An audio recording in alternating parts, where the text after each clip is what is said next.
I hear people say all the time, "I am a Gentile. I was never under the law," but this is not an argument. You see, both those that were near, which were the Jews, and those who were far, those called the Gentiles, were both under the law of sin and death. Listen to Ephesians chapter 2, verses 11 through 18, the Faith Translation. "Therefore remember that in times past you who are Gentiles according to the flesh were called uncircumcised and unclean by those who were circumcised in their corruptible flesh by man's hands. And at that time you were without Christ, and aliens with no citizenship in Israel, and estranged without knowledge or share in the covenants of promise, having no hope, and without God, believing you were orphans in the world.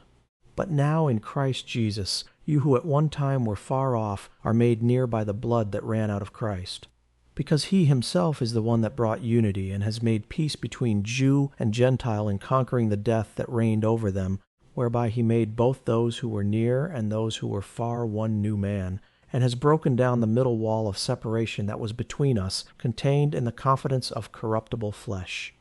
Having abolished the body of death in his flesh, which death brought the hostility of our carnal minds toward God's way unto life, and whereby he destroyed even that which was working death in us by the law of commandments through the carnal mind, thinking that life was contained in the keeping of ordinances, so that he could in himself make from the two who were both perishing in death one new man in immortal flesh and bone, so making peace and unity, so that he might join us both back together unto himself in the unity of one body, flesh of his flesh and bone of his bone, through the cross, having destroyed death in the flesh and the hostility thereby. And now he has come preaching that peace that is found in the unity of the faith to both you who were far off and to them that were near. Because through him, this one new man, do we both have access by one and the same Spirit which raised him from the dead and has joined us both in the union of one body to the Father.